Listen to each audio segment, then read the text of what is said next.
వెనక జరుగు తలకాయ పట్టుకుంది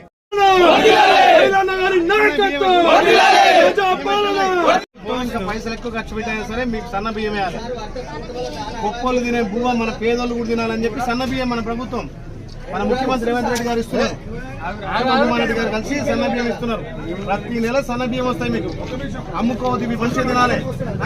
దయచేసి అందరూ ఒక 5 నిమిషాలు కూర్చుంటే నూతనంగా ఎన్నికైన భావ ప్రకటన విశ్వాసము ధర్మము ఆరాధనలతో కూడి స్వాతంత్రాలను అంతస్తుల్లోనూ అవకాశాల్లోనూ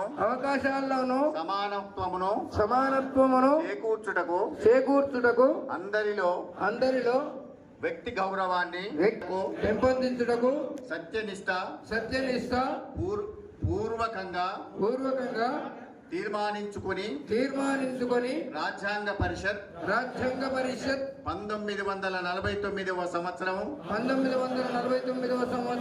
నవంబర్ 26న తేదీన ఆమోదించబడి చట్టము చేసుకొని ఏఐసిసి అధ్యక్షులు మల్లికార్జున ఖార్గే గారు,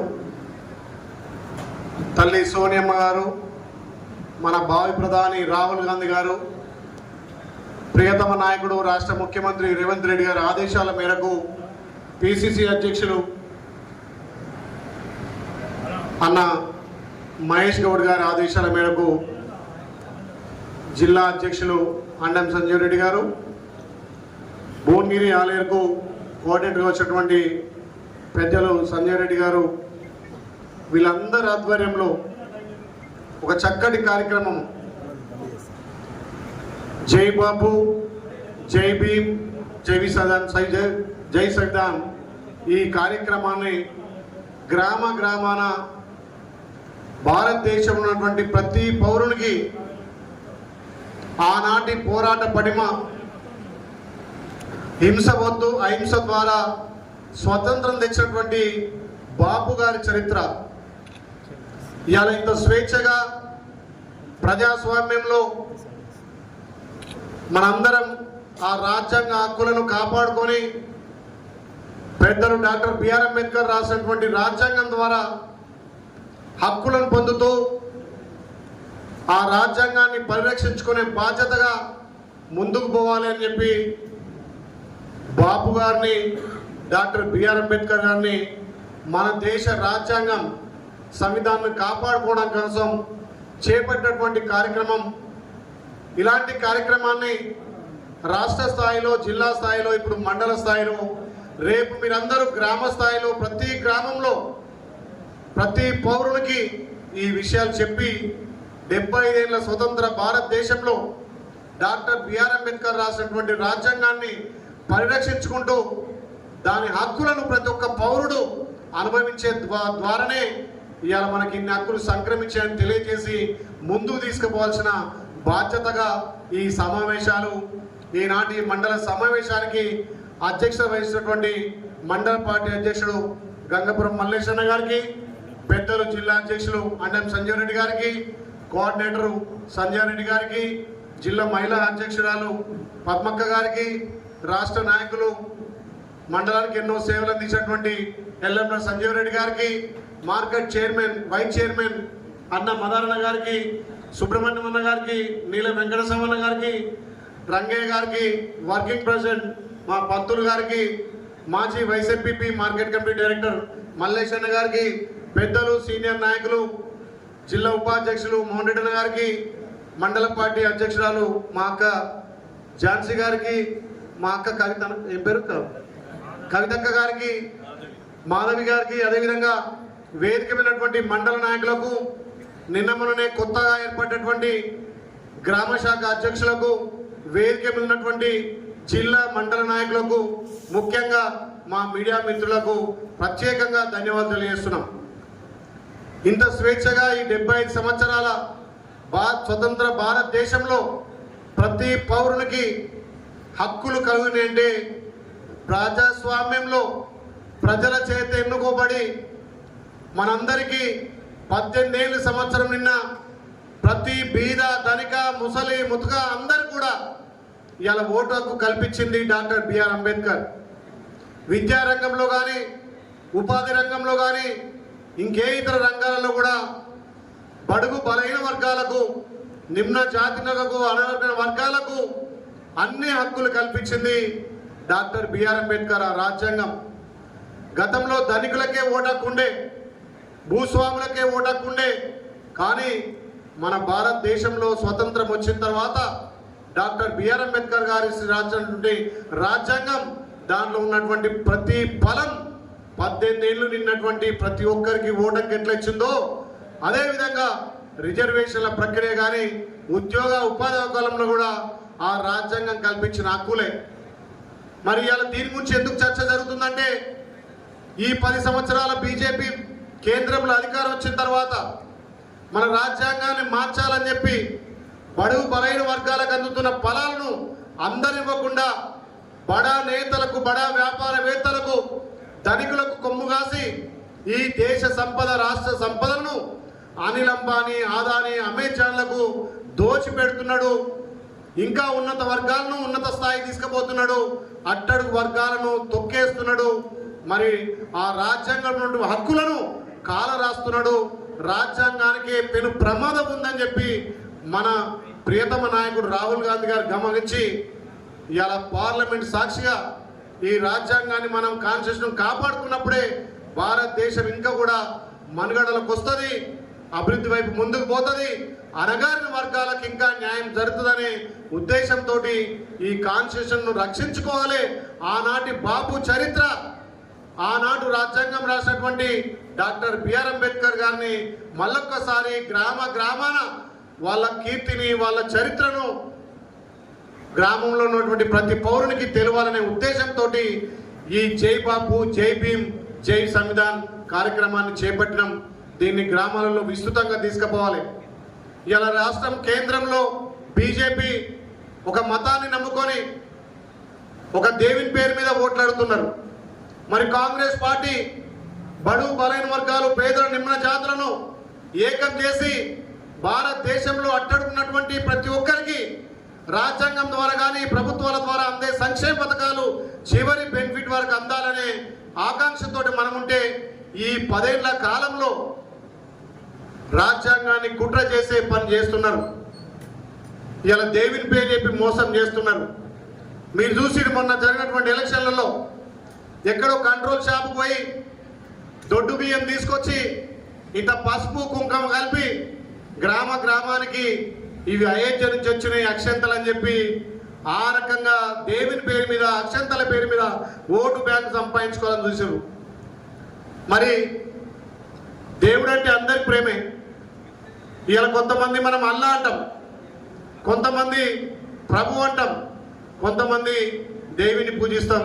కానీ భారతదేశంకి వచ్చేసరికి అందరం హిందువులం, హిందూగా గర్వంగా జీవిస్తామని మన కాన్స్టిట్యూషన్ చెప్తుంది. ఎన్నో మతాలున్నా ఎన్నో విభేదాలున్నా భారతదేశ ప్రజలందరం ఒకటిగా జీవించాలి. భారతదేశంలో ఉన్నటువంటి కాన్స్టిట్యూషన్లో ఉన్నటువంటి హక్కులను ప్రతి పౌరుడు అనుభవించాలనే ఉద్దేశంతో ఆ రాజ్యాంగం రాశారు. కాబట్టి దాని మనుగడకు ముప్పు కలుగుతుంది. దాని అందరం మనం నడుము బిగించి గ్రామ గ్రామాన అందరికీ తెలియజేసి దాన్ని కాపాడుకోవాలనేదే ముఖ్య ఉద్దేశం. ఎలాగ పెద్దలు చెప్పారు, నిండు పార్లమెంట్ సాక్షిగా పార్లమెంట్ సమావేశం జరిగేటప్పుడు కేంద్రంలో ఉన్నటువంటి అమిత్ షా మన లాండ్ ఆర్డర్ మెయింటైన్ చేసే ఒక కేంద్ర మంత్రే ఎందుకే ఊకే జై భీమ్ చేయమంటున్నారు, జై భీమ్ అనే బదులు జై శ్రీరామ్ నీకు మోక్షం వస్తుంది అన్నారు. మరి జై శ్రీరామ్ అనుకుంటా కూర్చుంటే మనందరికీ హక్కులు ఉంటాయా?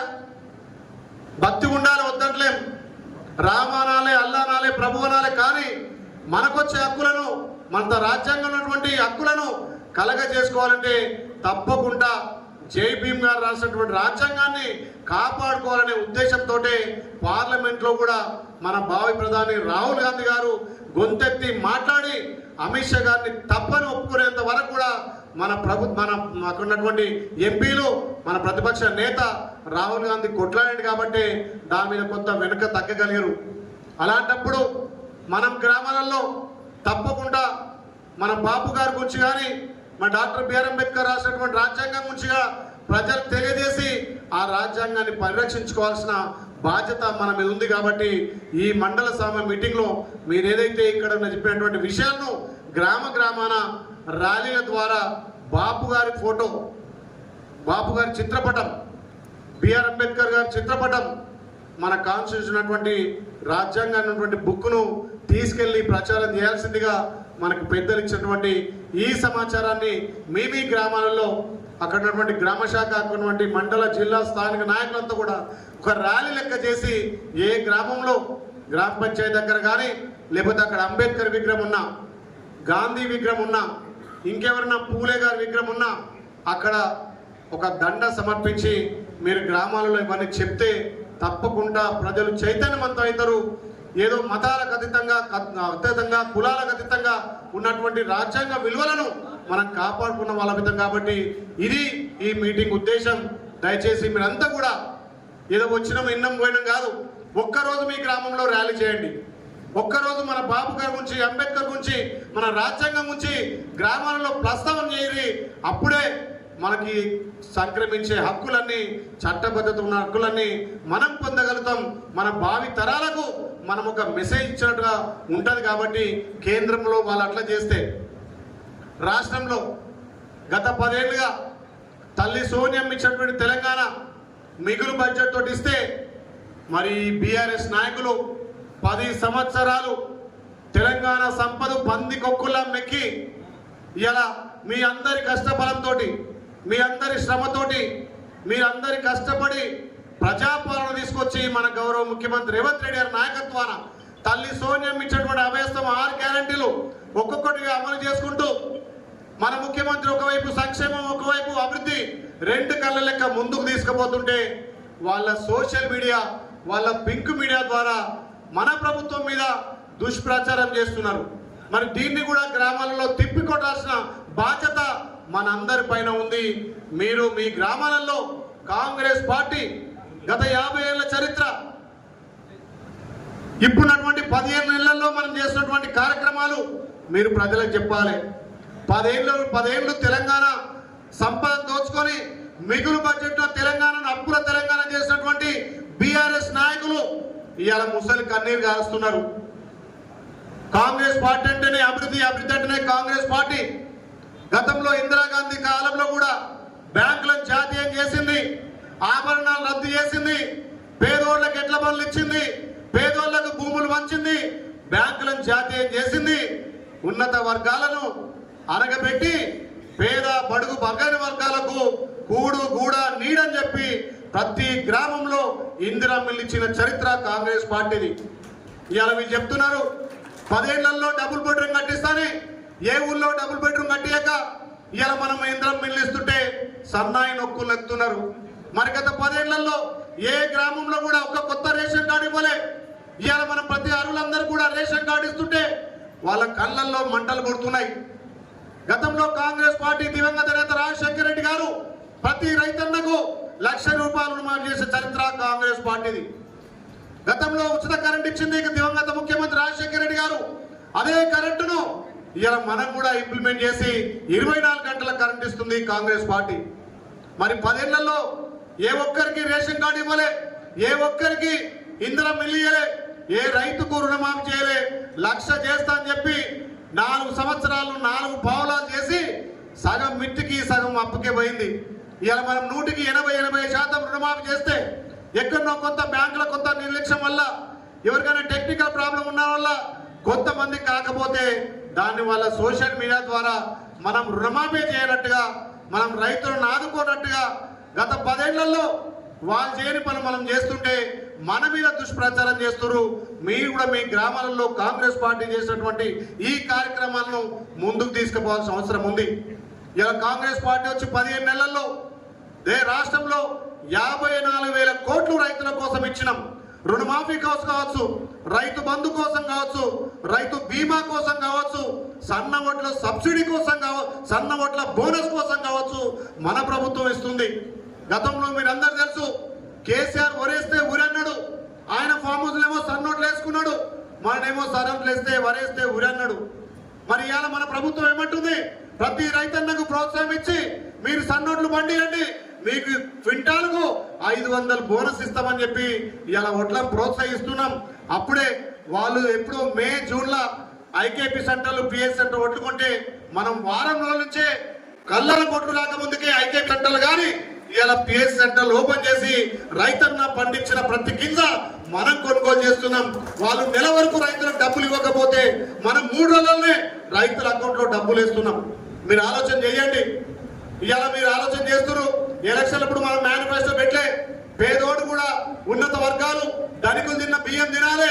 ప్రతి గ్రామంలో దొడ్డు బియ్యం ఇస్తే వాళ్ళు అమ్ముకుంటున్నారు, మళ్ళీ అవి రేషన్ ద్వారా పక్కదారి పడుతున్నాయి. అవే బియ్యాన్ని మళ్ళీ రీసైక్లింగ్ చేసి మళ్ళీ మనకి ఇస్తున్నారు అని చెప్పి ప్రభుత్వం ఆలోచన చేసి ధనికులు తినే సన్న బియ్యాన్ని పేదోడు పండుగ రోజు కాదు, ప్రతిరోజు పేదోడింట్లో సన్న బియ్యంతో పండుగ చేసుకోవాలని చెప్పి మన గౌరవ ముఖ్యమంత్రి మొన్న ఉగాది నుంచి మనకు సన్న బియ్యం ఇస్తున్నాడు. ఇది కదా రాష్ట్ర చరిత్రలో కాంగ్రెస్ పార్టీ గౌరవ ముఖ్యమంత్రి చేసినటువంటి కార్యక్రమం అని చెప్పి మీ ద్వారా ప్రజలకు తెలియజేయాలి. ఇలా తెలంగాణ ఏర్పడ్డ దేనికోసం? నీళ్ల కోసం, నిధుల కోసం, నియామకాల కోసం. మరి కేసీఆర్ 10 ఏళ్లలో ఎవరికి ఉద్యోగాలు ఇవ్వలే. మన ప్రభుత్వం వచ్చిన తర్వాత సుమారు 60,000 ఉద్యోగాలు ఇచ్చినాం. ఇంకా గ్రామాలలో వ్యవస్థలు ఇంకా బలోపేతం చేయాలని చెప్పి మళ్ళీ వీఆర్ వ్యవస్థ తెచ్చి ఇలా రెవెన్యూ డిపార్ట్మెంట్ కూడా ధరణితో వల్ల ఎన్నో మంది ప్రాణాలు కోల్పోతున్నారు. తమ భూములు తమ మీద లేకపోతే వీఆర్ఏ వ్యవస్థను మళ్ళీ తీసుకొచ్చి మన గౌరవ ముఖ్యమంత్రి ఇలా రెవెన్యూ శాఖ మంత్రి పొంగులేటి శ్రీనివాసరెడ్డి గారు ధరణిని బంగాళాఖాతంలో కలిపి ఇలా భారతం తెచ్చి ఎవరి భూమి వాళ్ళకు ఉండేటట్టుగా, ఎవరి భూమి మీద వాళ్ళ హక్కులు ఉండేటట్టుగా మనం రెవెన్యూ వ్యవస్థ మార్చినాం.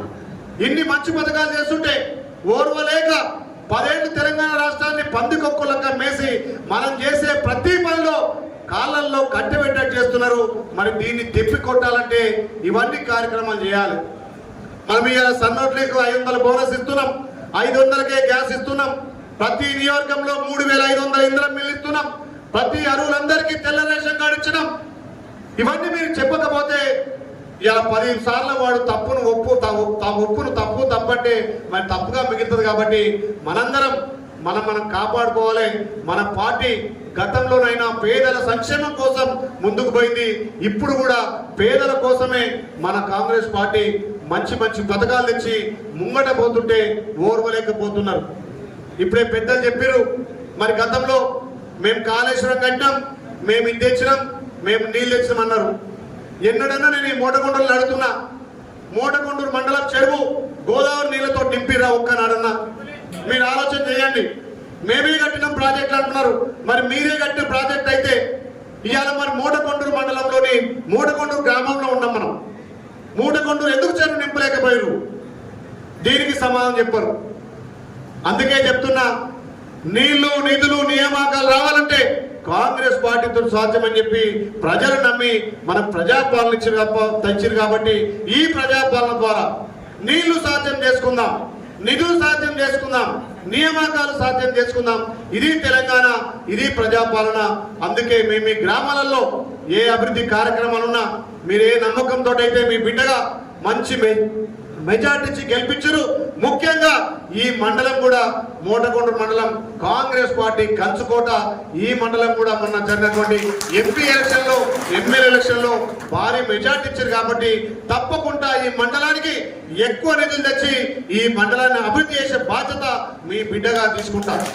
ఏ కార్యకర్త ఎవరు కూడా ఆదాయపడద్దు. కాంగ్రెస్ పార్టీలో గ్రూపులు లేవు. ఎవరో ఒకరిద్దరు ఏమన్నా అన్నా కానీ వాళ్ళు మనోళ్ళే చెప్పి ప్రతి మీటింగ్ కు అందరిని ఇన్వైట్ చేయండి. రేపు స్థానిక సంస్థల్లో మీ అందరినీ సర్పంచులుగా, ఎంపీడీసీలుగా, జెడ్పీపీలుగా చేసే బాధ్యత నేను తీసుకుంటా. ప్రభుత్వం నుంచి ఒప్పించి సంక్షేమ పథకాలు తీసుకొచ్చే బాధ్యత నేను తీసుకుంటా. 10 ఏళ్ల కింద తెలంగాణ కోసం యువకులు కొట్లాడితే కనీసం ఏ యువకులకు ఉద్యోగాలు ఇవ్వలే, ఎవరికి ఉద్యోగాలు కాకుండా ఉపాధి కూడా ఇవ్వలే. ఇవాళ మన ప్రభుత్వం, మన గౌరవ ముఖ్యమంత్రి రేవంత్ రెడ్డి గారు యువకుల కోసం ఆలోచన చేసి ఏదైతే చదువుకొని ఉద్యోగాలు రాని వాళ్లకు రాజు యువ వికాసం ద్వారా 6,000 కోట్లు మొన్న బడ్జెట్ లో పెట్టి ఇంకా 3,000 కోట్లు బ్యాంకర్స్ తో మాట్లాడి 9,000 కోట్లు ఈ రాష్ట్రంలో యువతకు యువ వికాసం అందించబోతుంది కాంగ్రెస్ పార్టీ గౌరవ ముఖ్యమంత్రి. ఇది తెలంగాణ కోసం, తెలంగాణ ప్రజల కోసం, తెలంగాణ బడుగు బలైన వర్గాల కోసం, యువత కోసం ఆలోచన చేసింది కాంగ్రెస్ పార్టీ. దయచేసి మీరందరూ కూడా కాంగ్రెస్ పార్టీ గతంలో ఏం చేసింది, ఇప్పుడు ఏం చేసింది, గత 10 ఏళ్లలో ఇచ్చినటువంటి హామీలు వాళ్ళు నెరవేర్చినటువంటివి మనం నెరవేర్చుంటే వాళ్ళు కళ్ళల్లో నిప్పులు పోసుకొని మన పార్టీ మీద దుష్ప్రచారం చేస్తున్నారు. వాళ్ళ తన సంపద ఎక్కువైంది, తెలంగాణను 10 ఏళ్ళు దోచుకొని లక్షల కోట్లతోటి సోషల్ మీడియా వాళ్ళ బిగ్ మీడియా నడిపిస్తున్నారు. మన ప్రభుత్వం